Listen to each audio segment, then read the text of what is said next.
And welcome, Hoosier fans, to another episode of Podcast on the Brink, your weekly dose of Indiana University basketball news and discussion. I'm your host, Jerod Morris. Podcast on the Brink is a joint production of the Assembly Call and Inside the Hall. For complete coverage of IU basketball, visit assemblycall.com and insidethehall.com.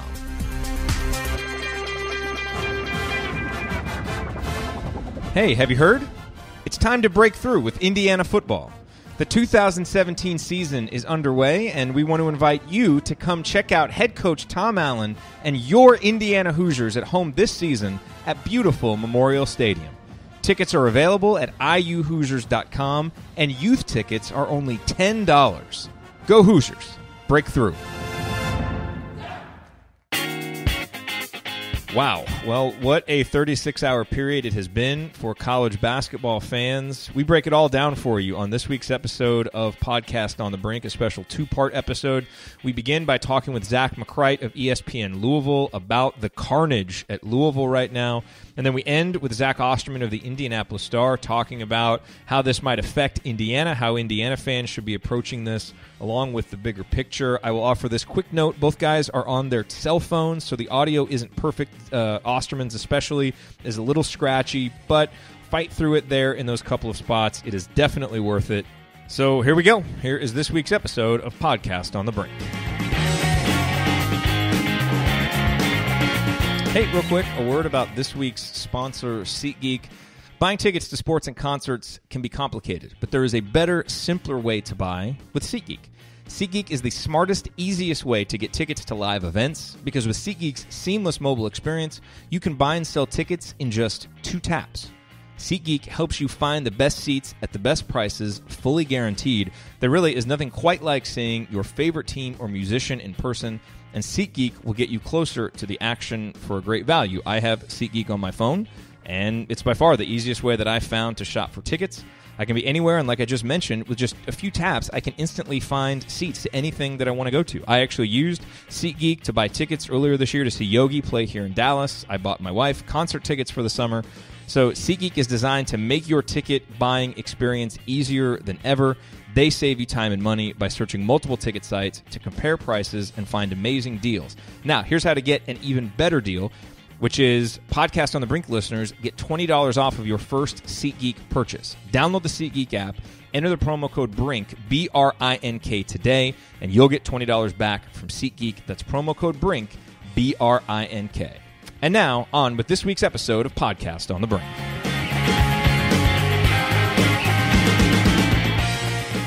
Wow, we had planned to be continuing our episode going around the Big Ten, breaking down another Big Ten school, but obviously the college basketball news had other plans this week, as the dark underbelly of college basketball has been exposed and laid bare with everything that has happened over the past 24 hours. And so we are going to talk about that this week on Podcast on the Brink. And let's begin.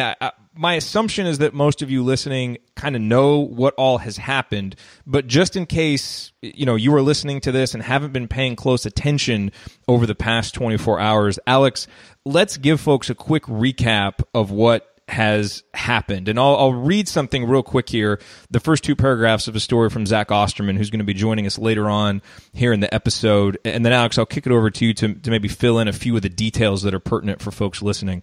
But Zach opened his piece saying, it's not so much that Tuesday potentially changed college basketball and perhaps college sports forever. It's that we genuinely have no idea how yet, because this feels like a beginning, not an end. The United States Attorney for the Southern District of New York rocked the sport Tuesday morning, bringing charges against 10 individuals related to, among other things, corruption, fraud, and pay-for-play schemes intended to direct high-level recruits to apparel company-affiliated schools and beyond. The kind of news that if you follow college basketball closely probably doesn't shock you, but still this coming out and it being the FBI and some of the names and just some of the storylines coming out, still a very surprising couple of days, I think, for everybody who follows college basketball. So Let me kick it over to you, Alex, real quick. Fill in whatever details that you think folks need to know, and then we're going to dive into first the Louisville angle here, because obviously that kind of detonated first with everything that's happened today, and then we'll also talk big picture and how this might even affect Indiana too as we go forward with this episode. But what other details do folks need to know about this? Yeah, it started out basically on Tuesday morning. The tweets just kind of started coming out when the U.S. Attorney's Office up in New York released some documents pertaining to this investigation that nobody knew was coming. And it started out looking at the tweets were coming about Auburn and USC and Arizona. And there's one other school that's escaping me at this point, but 4 schools basically involved in this.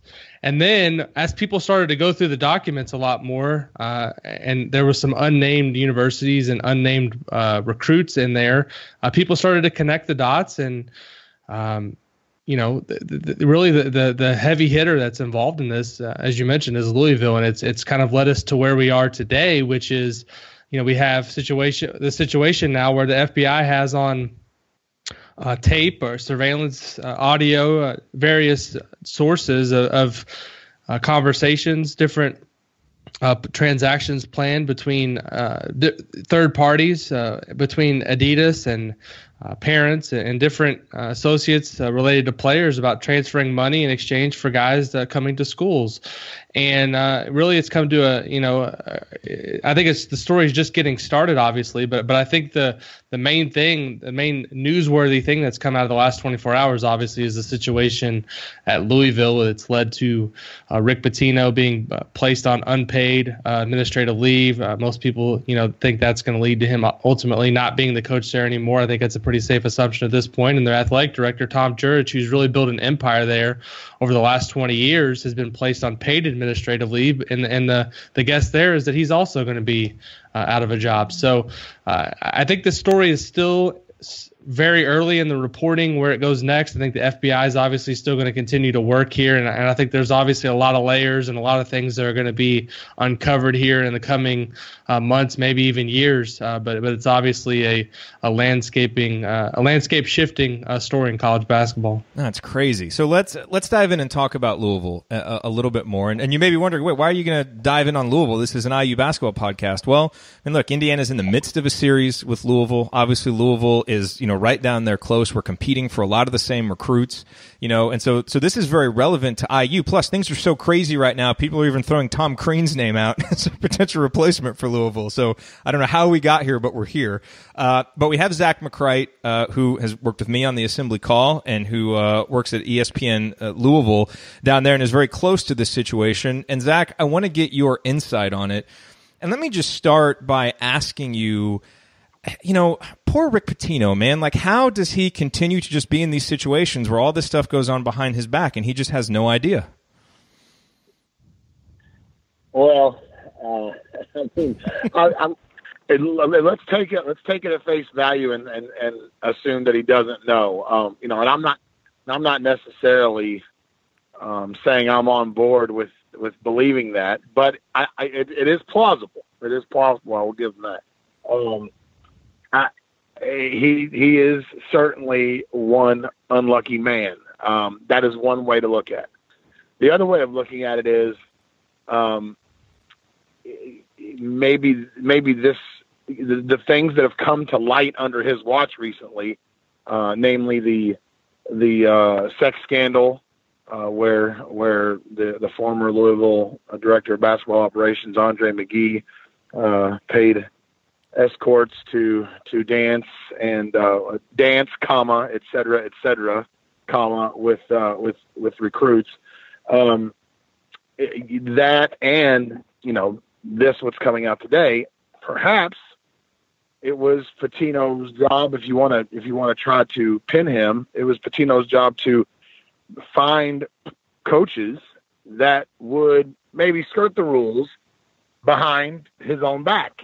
And maybe he was doing that on purpose, where he could keep plausible deniability for as long as he possibly could, and that way stay out of the crosshairs, or at least as much as he thought possible with the NCAA.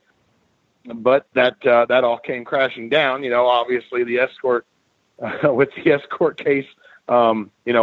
a book came out and detailed everything, and so the NCAA didn't have to do the work. And then in this case, the FBI came calling, and it was all accidental. You know, they were pegging an agency for something else, and just happened to come across all of the college basketball stuff.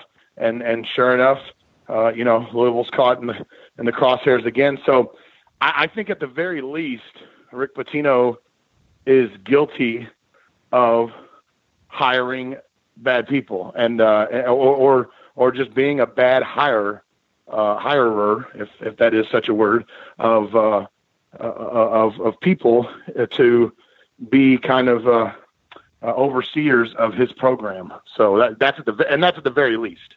So let me ask you this, and obviously it's very early. So, I mean, we don't really know yet what all is going to end up happening to the Louisville program. But as you look at things right now, like, what do you and we've already seen some Louisville recruits who were committed for next year have already started decommitting, which you would expect. What do you expect to happen to the Louisville team for this year? Like, do you think that they can keep this roster outside of Bowen, obviously, but do you think they can keep everybody else together? Because they obviously have a potential top 10 team, and Indiana's going to be facing them. So what kind of Louisville team do you think Indiana faces? And then when you look toward the future, is that something where they can maybe keep this season together, but the future is just so murky with such a dark cloud, because who knows if NCAA penalties come after this? What does Louisville look like down the line in terms of, as a major competitor in big-time college basketball for Indiana? And that may be an impossible question to answer because, we don't, this could just be the tip of the iceberg, and there could be a lot more coming out about a lot of schools. But what do you expect, certainly in the near term, from the Louisville program? Yeah, I mean, I think, Jerod, this year, it's really hard to say. I am of the belief that these Louisville players, here's what I would predict would happen. That the University of Louisville is going to ask and maybe even beg these players to stick around for this year. Hey, look, we need you, and we're still a pretty good team, you guys. We're not. It's not like we're, potentially not a tournament team. I mean, we're a tournament team, and we can maybe even do some special things even without Brian Bowen. So because I think they were projected without Bowen. I think they were still projected to be, at the very least, a top 25 team in the country this year. So that, they might have to beg those guys, hey guys, look, stick around and hang out with us this year. And then if you don't want to go, we're just so close to the season. If you step out this year, you're not going to be able to go anywhere, maybe even for 2 years, because this season has already kind of quote unquote started. You might have to sit out 2 seasons. Who knows? It's just something that will try to keep them to stay. I think the worst case scenario is one guy on the Louisville roster says, I'm out and I want my release now and I want it free and clear. And I think what happens there is you put Louisville in a really, really tenable spot where they would have to take the PR hit of, I can't believe you're doing this to a kid, if they don't grant him a full release. I cannot believe with everything going on there that you're doing this to a kid. Louisville would, it's not like they need to be the laughing stock of college basketball any more than they are right now.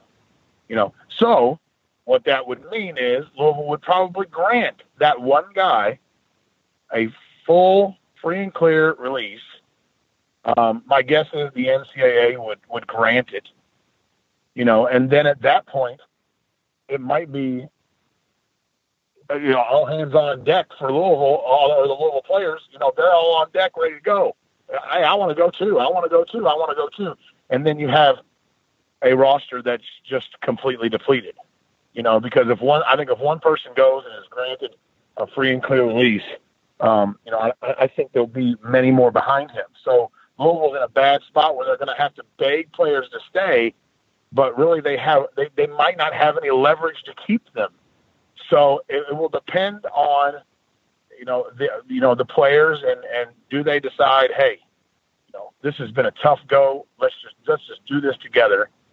Or if one person goes maybe you see a bunch of them go. So I think short term, it's really tough to say. I think it's a 50-50 shot that the roster stays intact or that the roster is completely depleted. The other layer to this, Zach, is beyond just the roster.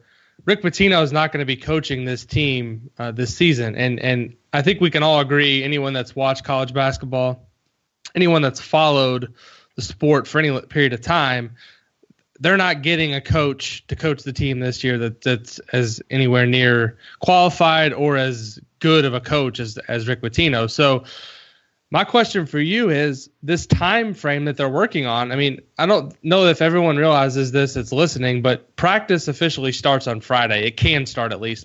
Some teams won't start until next week, but what we're talking about in 48 hours, teams could be practicing. This is you talk about timing being bad for something. This is about the absolute worst timing for something like this to happen. So I have two questions for you. One, who can Louisville realistically get to coach the team this year?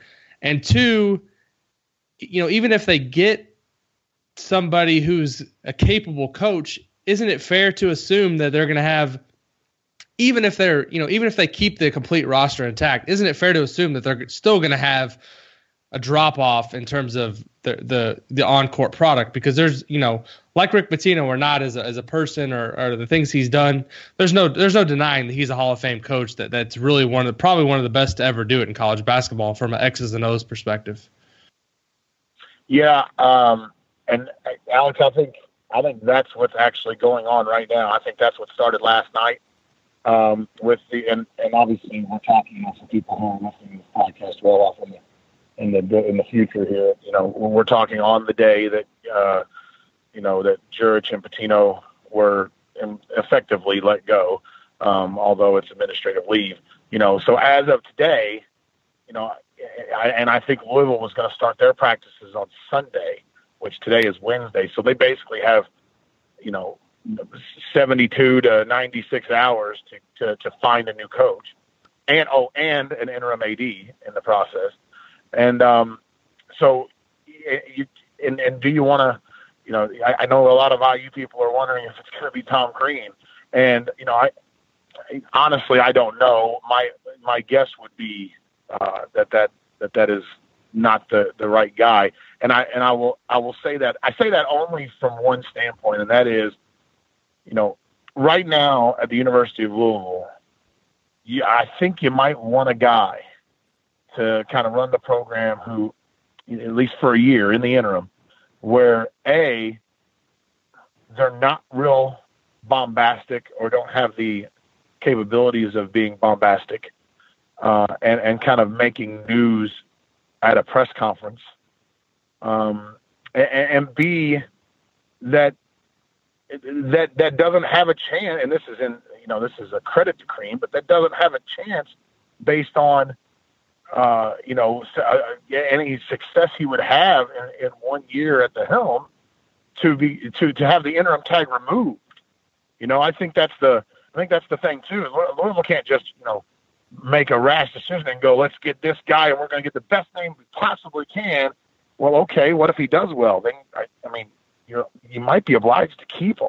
Is that really the guy you want forever? So maybe you kind of want a guy. I know it's kind of counterintuitive, but maybe you want a guy that you don't want to have forever. And the only guy I can think of that kind of, well, I take that back. There are a couple of guys out there that I think would take the job for a year if they were offered, and I'm just saying might. And those are just a couple of people that were, former players, Butch Beard, Jerry Eves, former Louisville players back in the Danny Crum era. And I think one other guy, local guy, is Scott Davenport, who is the head coach of Bellarmine University, who is a Division II school here in Louisville, who has won a national championship, made it to multiple Division II Elite Eights, and was an assistant coach under Denny Crum and Rick Pitino. So he kind of has that notoriety around here, and has a little bit of a connection to both previous eras. Other than that, there's one assistant coach David Padgett, who was a player of Pitino's in the late 2000s, who was not named in the FBI or the U.S. Attorney's documents, that could maybe kind of keep the connectivity intact for a year.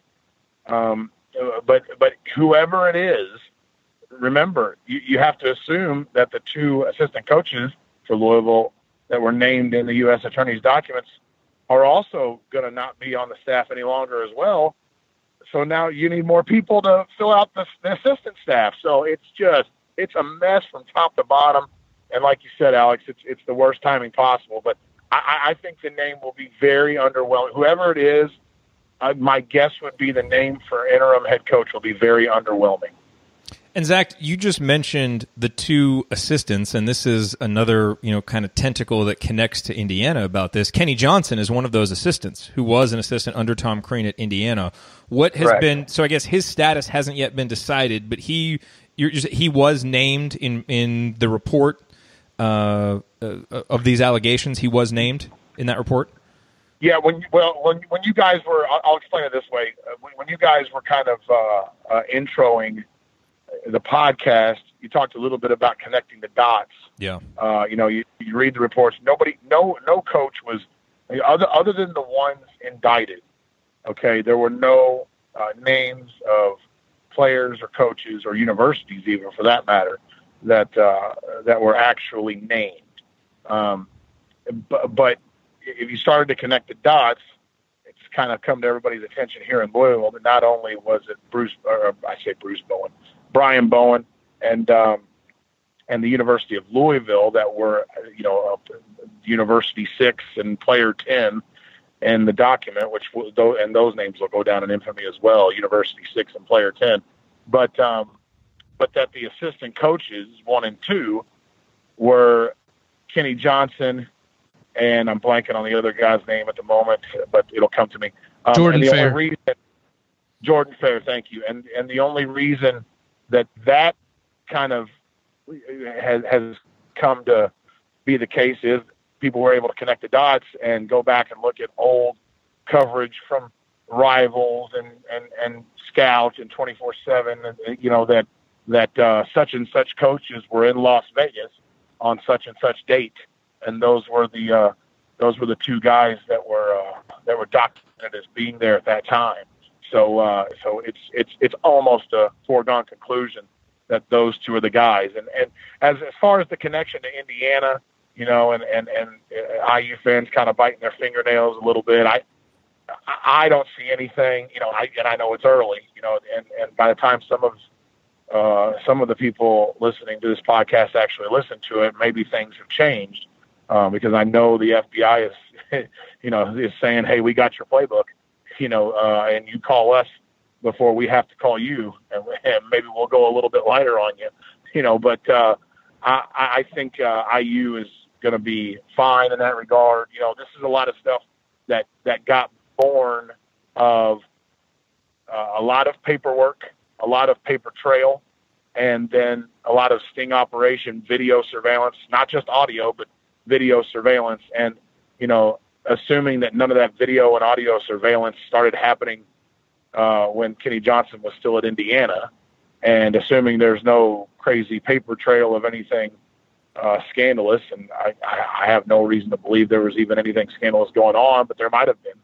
I don't think I have any reason to believe that any connection to IU via Kenny Johnson will be made in this process. But like I said, I think we're just now catching the tip of the iceberg of this story. So who knows what will happen in the coming weeks and months. Man, no, that sentence that you just said, I have no reason to believe there was anything scandalous going on, but there might have been. I mean, you can't really, that's about the most definitive statement that you can make as it relates to Indiana, and so we're just going to have to see. No one thinks, like everyone thinks Indiana's okay, but again, you got the director of global marketing for Adidas named, Indiana's an Adidas school, and you don't know. So, we can't make any bold statements other than really the one that you just said. And sorry to interrupt you. Not only that, as of an hour or two ago, there are representatives at Nike now that have been brought in by the FBI. This is this is going to change college basketball, and I think this is the reason that people can or even should be interested in this conversation, even if it doesn't have maybe anything directly to do with IU basketball, is that it's going to change college basketball. Like in some way, shape, or form, it's going to change. Players, either players are not going to, get the kind of money they did before, or at least they won't for a while because they want to make sure the FBI is off their case. Yeah. And I think if you go further than that, you might see the NBA go, all right, guys, we'll take over, and maybe their G League becomes the new NCAA.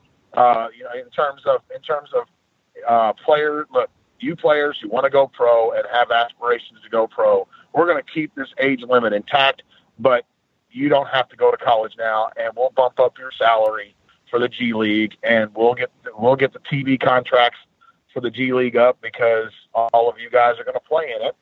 And worst case scenario, the G League takes over for all intents and purposes for college basketball. I think that's on the table. Now that's at one edge of the spectrum. I mean, I want to make that abundantly clear, but it's in some way, shape, or form, the landscape of college basketball, I think, changed almost in one day. And so I think this whole conversation, whether it has to do with IU directly or not, is indirectly going to affect everyone in college basketball. We just had a legitimate conversation about Tom Crean possibly being the coach at Louisville, so I think everything at the edge of the spectrum seems on the table right now. Hey, Zach, last question. We've got a couple minutes left in the segment. I just want to ask you, when everything broke yesterday, Pat Forty wrote an article talking about how, if all this proves true, Louisville needs the death penalty. Down there, is that seriously being discussed? Like, is that a legitimate fear that the Louisville basketball program could actually get the death penalty when all this is said and done? Well, I think that, I don't know, that's kind of a weird question just from this standpoint. The penalties, the violations, let's start there. The violations that the University of Louisville has supposedly made with the sex scandal in the recent years, and then this one, if it does indeed become, true, which why wouldn't it if the FBI has hard and fast evidence against you? That would, in circumstances 30 years ago, that would have been enough, in the opinion not just of me. I mean, I'm just some schmo. I don't have a bunch of NCAA, knowledge, and honestly, who would, as flaky as that organization is with their sanctions? But I've talked to people who I think are very knowledgeable about the NCAA and said, look, 30 years ago, this is plenty for the death penalty, plenty. But the game has kind of changed over the years. SMU, obviously, the last SMU football, the last program to be hit with the death penalty, and almost immediately the NCAA regretted it because it hurt other schools just by happenstance, they ended up being guilty just by association. Yeah. That was when television just started getting off the ground for football games, on a real legit level. Cable television was coming around, and now it's just a conglomerate, right? So you would be killing schools all over the NCAA because they don't get the same TV money. Now it's all connected to conferences. So what might happen, and I've heard this batted around, but we're such a long way away from this, I want to make sure I make that clear, is kind of the half-death penalty, which is this. The NCAA will say, all right, we don't want to screw over all your other conference schools just because you made a mistake. So we'll let you play your conference schools. That way, that same TV money comes in for the conferences. But you're not allowed to play anything outside of conference. Nothing. No non-con. You're not going to Maui. You're not going to host Sam Houston State. You're not going to play Kentucky. Not going to happen. None of that stuff. And by the way, you're not playing in the postseason either. But you can have your conference games. So I think that's something on the severe edge of punishment that could be discussed. Do I think that's going to happen? I don't know. I think one way they might get out of it is Brian Bowen ended up never playing a game at Louisville. So maybe they get out of it from that standpoint. But I certainly think that's the kind of the edge of the spectrum sort of possibility for Louisville. And I think honestly that's the worst punishment in this day and age that any NCAA program would ever take, is something like that, at least in the revenue sports. Yep. Well, for additional insight on everything going down at Louisville and on college basketball in general, follow him at Big EZ. Zach, thanks for jumping on with us on short notice, man. We really appreciate it. No problem, guys. Enjoy the podcast. Thank you, Zach. Appreciate it. Talk to you soon, man. Got it.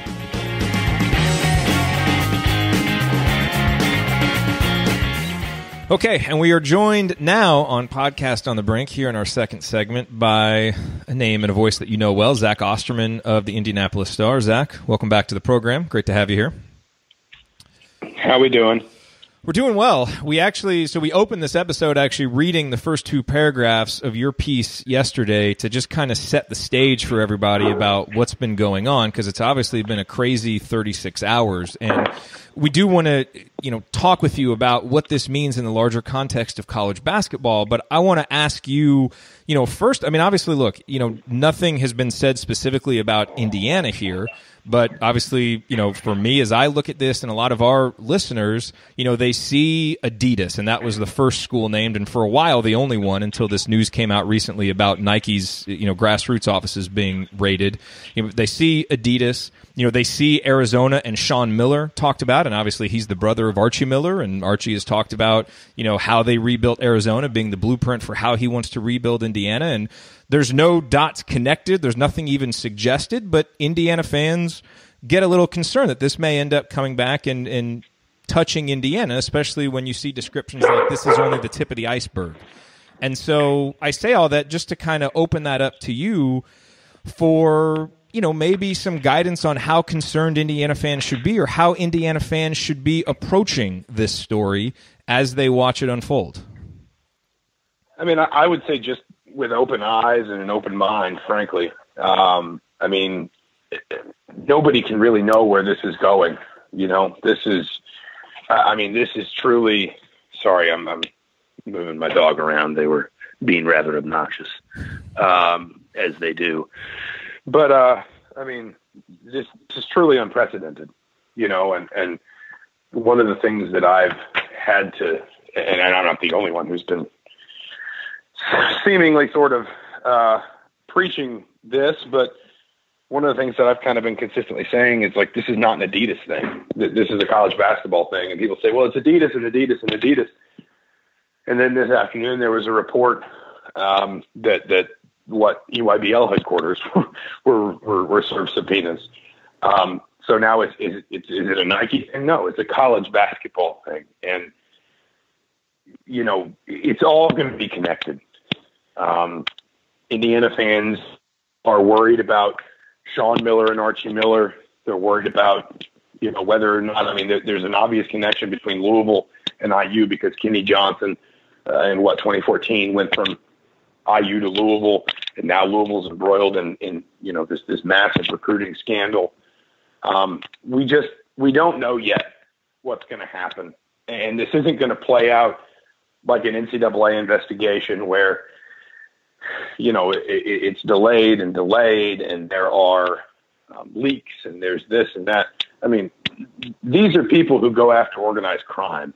These are people who prosecute insider trading. Like, these are pros, and they would not be here making this case and, for lack of a better term, picking this fight unless they thought they could win it. Now, one of the things I'm really quick to say when anybody's asked in the last 24 to 36 hours, there is no reason at this time to think IU was involved. To think that beyond being an Adidas school and having some tangential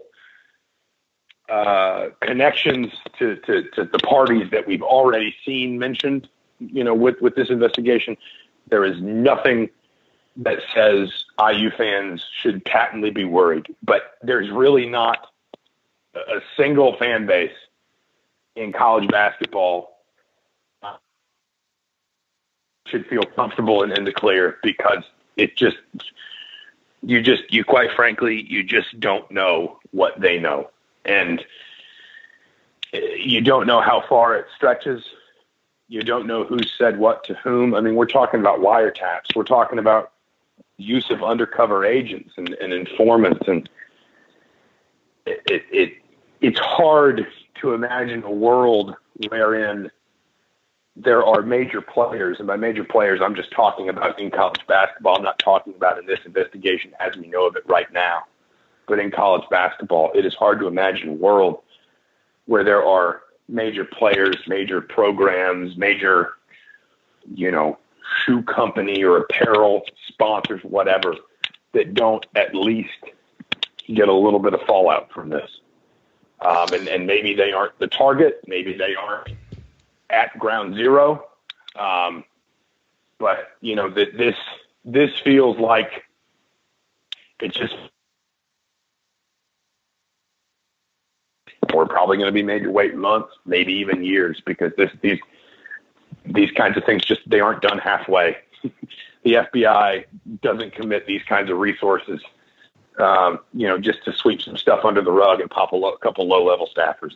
That's not the way these things usually go. Zach, I'm curious from your perspective, and this is a difficult question, I think, for anybody to tackle, but you've talked about this kind of just being the beginning of everything unfolding here. And I know the FBI set up this phone number, and they've said things like, it's better for you to call us before we call you. I guess how deep do you think this is, when we look back and talk about this in a couple of years, do you think this is something that is still, that is really just kind of just beginning, or do you think this is more of, you mentioned they don't do this to just get low-level staffers. Do you think feel like this is really something they're going to continue to pursue for many years until they get to where do you ever stop with something like this? I don't know. I certainly think this feels much more like a beginning than an end. You've got people saying things like, we have your playbook, and, as you said, it would be better for you to call us than for you to have us call you, that kind of thing. That is not an end point. That is a beginning.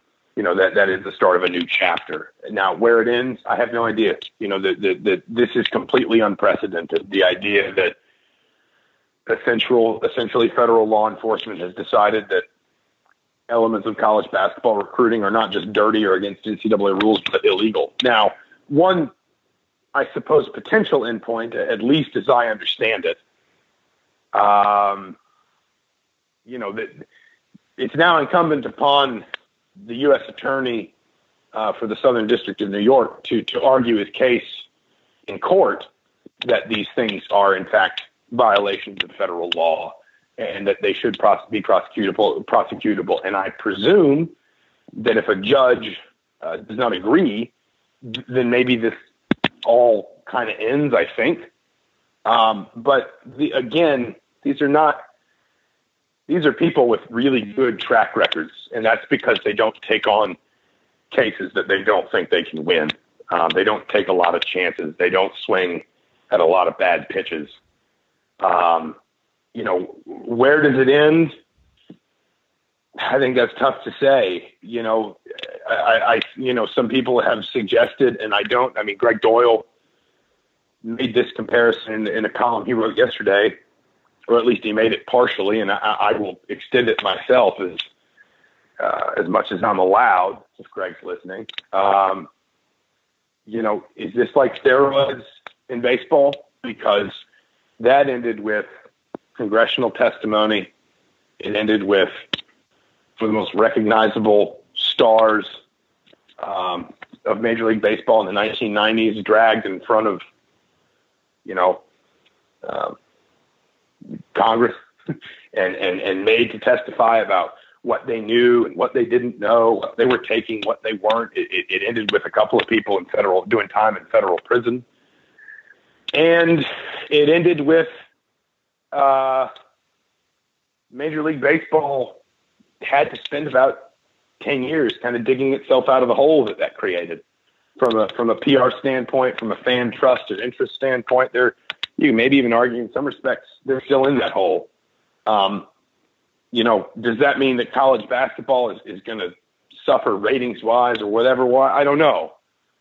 That could manifest itself in a different way. Maybe I, for one, am growing more and more convinced all the time that this is going to have to prompt a vigorous and renewed discussion about amateurism and whether or not the current model is really sustainable in a world where all of a sudden the FBI is, because it's not quite this simple, but in a basic way, the principles are, if you could pay players, then this stuff wouldn't be illegal because you wouldn't have to do it under the table. You could, most of this, maybe not all of it, but most of this, if it could be done above board with tax forms filed and contracts drawn up and business arrangements agreed to, most of this could be done legally, I think. It's because you aren't allowed to pay players that all of this is kind of driven underground, like drinking in the 1920s, in the time of Prohibition. So look, maybe I'm wrong, and maybe this is a whole lot of hot air, but it's a hurricane that's going to blow through in a few months. But this, to me, feels like an inflection point in the history of college basketball. And how exactly that manifests itself, I don't know. Do we wind up with people in front of senators or congressmen and women? I don't know. Do we wind up changing the nature of amateurism forever? I don't know. Does this somehow, spill over into college football? I don't know that either. But I don't think you can take anything off the table because we have literally never lived through anything remotely like what we've seen the last 36 hours. Well, see, Zach, what's interesting about what you just said is a lot of those were my follow-up questions right there, and you answered them by saying, I don't know. And that's kind of the larger point here, is this is such a beginning point for this. I agree with you wholeheartedly that this really feels like a beginning. And so many of the questions, that I want to know and that, I see folks tweeting at me, they're just, we just don't know the answers, to these questions. Like someone asked me about recruiting. It's like, there's really no reason to talk about recruiting right now because it feels like everybody is just going to be in a holding pattern until more stuff comes out and we find out what other programs get implicated and what else happens here. And, the other point about this, and tell me if you agree, I feel like college basketball fans who are serious fans of the sport, whether they wanted to admit it out loud or not, probably knew that a lot of this stuff was going on, because they've watched Blue Chips and they've heard, they've read stories. Like they kind of know that this stuff is going on, which I think makes a lot of what has happened over the past 36 hours surprising, in that the FBI is involved and in that all of this is coming out like it is, but not shocking. Is that kind of where you're at with this? That, maybe some of the details of how it's come out is surprising, but there's really nothing shocking about this because I feel like we've all kind of known this kind of stuff was going on, whether we wanted to admit it or not. Yeah, if anybody has never read Play Their Hearts Out by George Dorman, which is a book that follows the rise of basically an elementary school phenom basketball player living in California and just kind of the way that his AAU coach is allowed to build his own sort of grassroots empire around this kid and the way that shoe companies impact the nature of the interactions between players and coaches, between players and their families and schools and all these different things. It's called Play Their Hearts Out. I would strongly, strongly recommend you read it. I've gotten a lot of fans like you who said, how does this help with Romeo Langford? I've gotten a lot of fans who said, like I referenced earlier, what does this mean for Adidas? And I think that I understand why people are taking this sort of narrowed view, because realistically, none of us really knows how to wrap our minds around something we've never seen before. This is, I think people keep trying to sort of put this into terms that they can understand, but we don't have those terms. And so, to your point about in a holding pattern, at some level, everybody's kind of got to go about their business. Practice has got to start. Kids who want to sign in November have got to take officials and visit schools and narrow down lists and make commitments. But, now you have this added layer. If you're a coach or, a parent or a shoe executive or whatever, you don't know who's listening. You don't know who's who might be if somebody's tapping into your line. You don't know if you're introduced to, an agent or a financial manager or something like that. You don't know if they're actually wearing a wire for the FBI. And you also don't know if you're a coach who has always kind of done it on the up and up, but maybe there was a time early in your career where, and I want to be really clear, I'm not saying this to describe any specific coach. This is not me implying something about someone. I'm using these as pure hypotheticals. But if you're a coach who, has been on the up and up for a long time, but early in your career, to try and impress your first couple bosses and to really sort of make your name in college basketball, whether it's as a recruiter, a talent developer, whatever, you cut some corners and you did some things you knew you shouldn't have. You're wondering if that's going to come back, if those sins are suddenly going to rise back up and get you. And I don't think college basketball can afford to be in a holding pattern just because it's September 27th. Indiana's first exhibition game is a month away. The November signing window is 6 weeks off. Again, these things the world has to move forward. But now, people want this to be a Louisville story, but it's not. They want this to be an Adidas story, but it's not. They want it to be a story about crooked assistant coaches or shoe company influence or AAU shadiness. But it's not any one of those things. It's all of those things and more. And it's going to be probably, quite possibly, somewhere between quite possibly and probably going to be way more than that. And I think there's going to, nobody knows where the water's edge is right now. Nobody. And, what do you do if you find out your head coach was implicated? Do you cut and run? Are we going to be able to, establish some level of degrees where you say, well, this isn't as bad as this, so we're going to stick with him and come what may? What happens when people, I'm sure at least some of these people that we heard about being charged yesterday were probably aware that at least somewhat aware that what they were doing was illegal, but I'm guessing a lot of them would have never have gotten in that deep if they thought they were risking more than a show cause penalty and a few years spent scouting for an NBA team. None of them, not none of them, I can't say none of them, but I'm betting a lot of them had no idea that federal prison time was a possibility. And so what happens when they've got to go and, meet with federal investigators? What are they going to do? What are they going to say? There are so many questions and virtually no answers. And I know what you're saying about everybody being in a holding pattern, but they can't really afford to be. It's September 27th. We're going to have to, college basketball is kind of staring at just this huge storm that it has no choice but to sail into. because there's no way around it.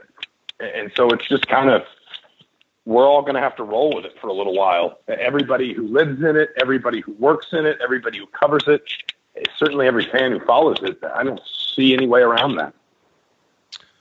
Zach, 2 questions. One is something you were kind of just talking about. I mean, do you think this is going to overshadow, like, a month from now, you mentioned Indiana's going to play an exhibition game. Do you think that this story is going to continue to be at the forefront of everything people are talking about, or are fans of specific teams going to be able to kind of hone in on their team, their season?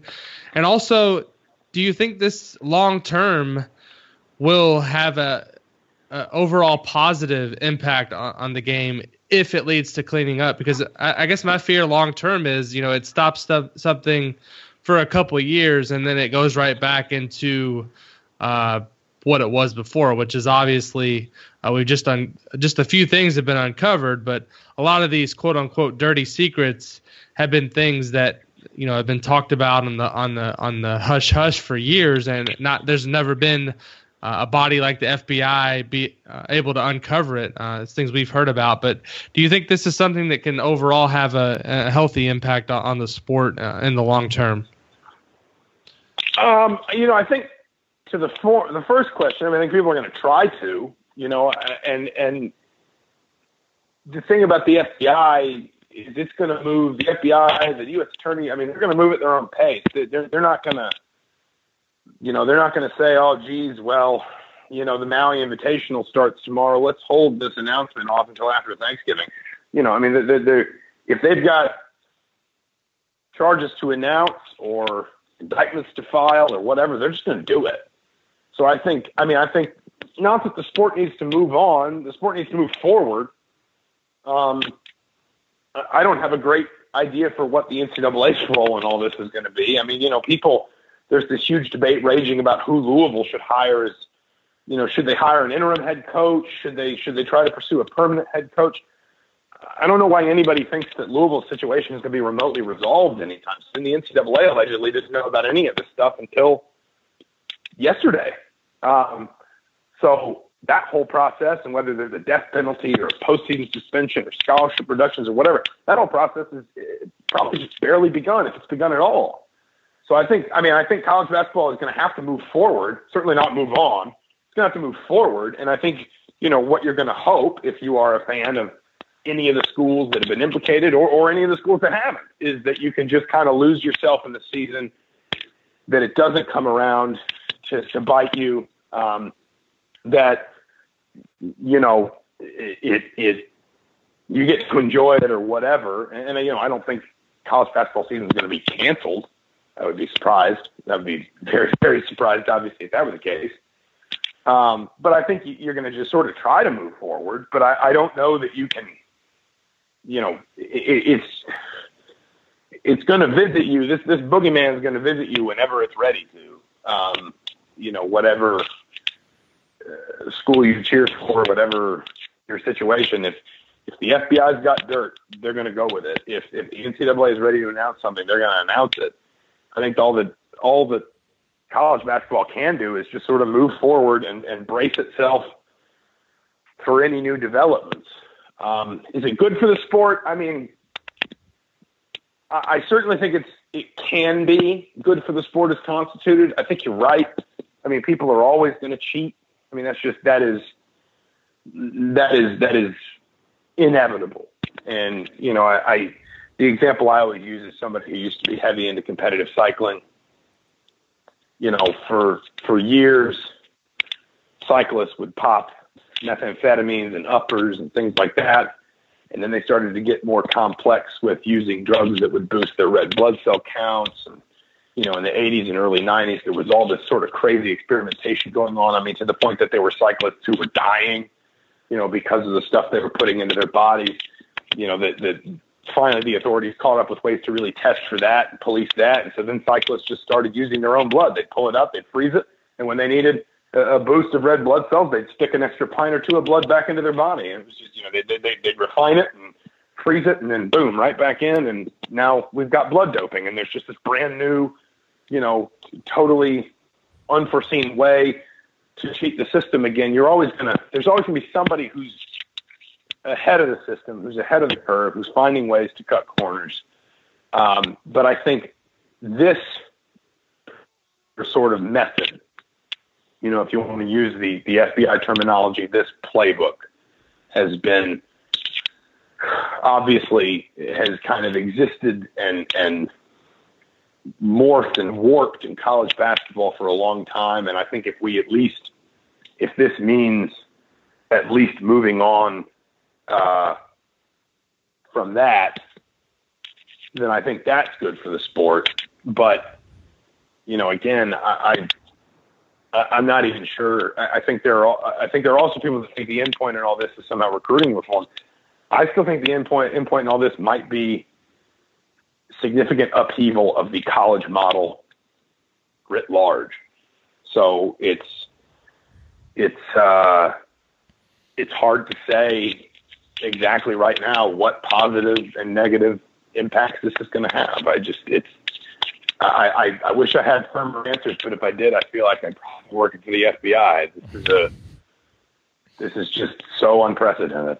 No, this is such a compelling conversation, and obviously everything is still breaking, but it's also a frustrating conversation in one sense, because it does feel like, every question is followed by more questions. And I commend you for really doing a good job of adding some substance to answers that, really are, based on stuff that we just don't know yet. And that is what kind of makes this a little bit difficult. Let me bring it home here to close out, and let me ask you kind of a hypothetical to maybe help prepare Indiana fans, as they, kind of watch for what may happen in the future.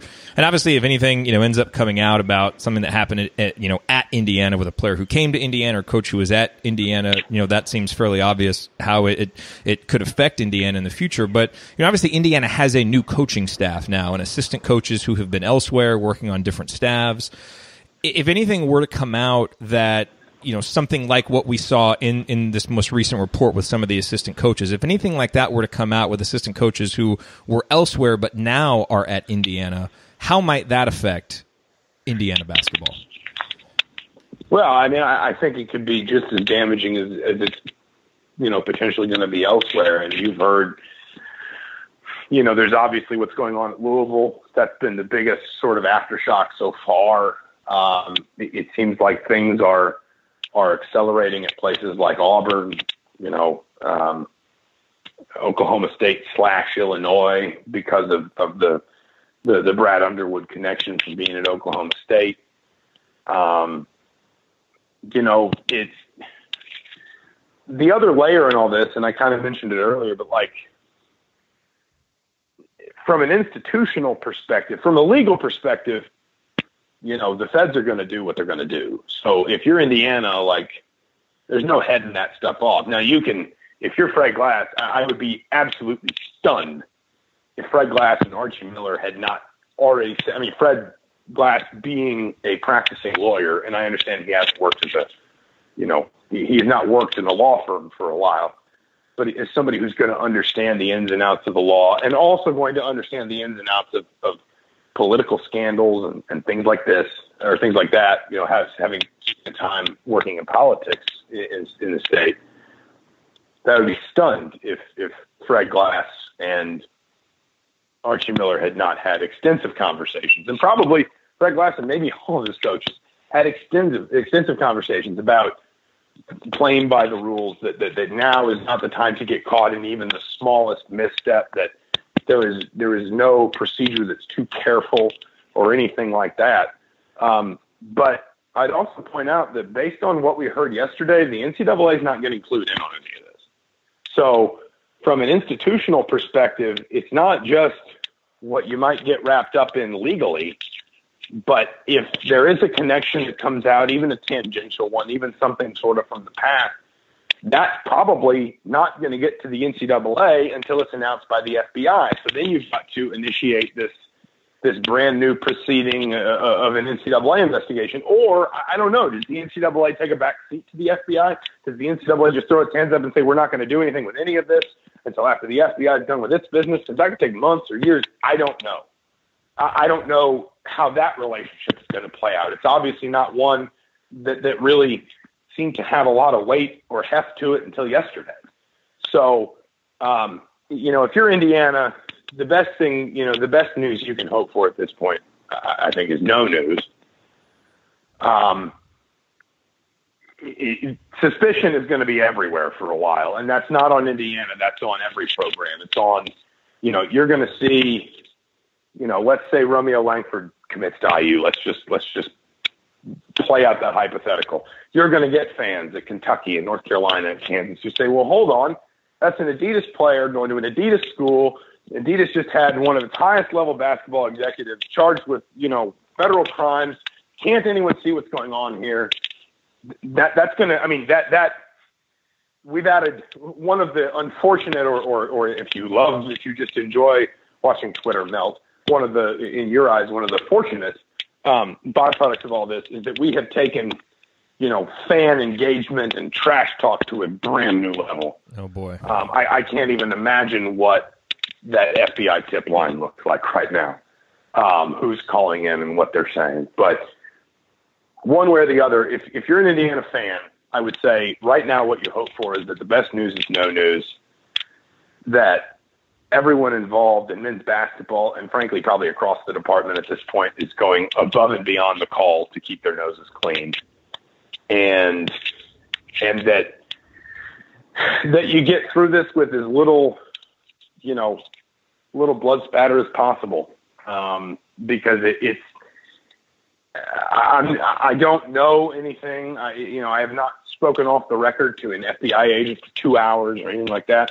But just seeing what we've seen so far, how wide of a net has already been cast on this. You've got 6, 7, high major programs involved. You've got elite prospects from, I think, 3 different classes that are part of the investigation. You've got shoe companies, you've got ex-agents, you've got, financial advisors. I mean, this is the system. This is not, just 1 or 2 people. They are going after the whole crime family. And I'm not trying to make a mafia reference in jest. I just, that's the scope of this thing. They are clearly trying to go after the entire system.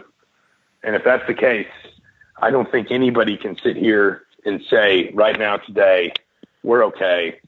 Our coaches did it the right way, because you just don't know how it's going to touch you, even if it's in a tangential way, even if it's in a secondary or tertiary way.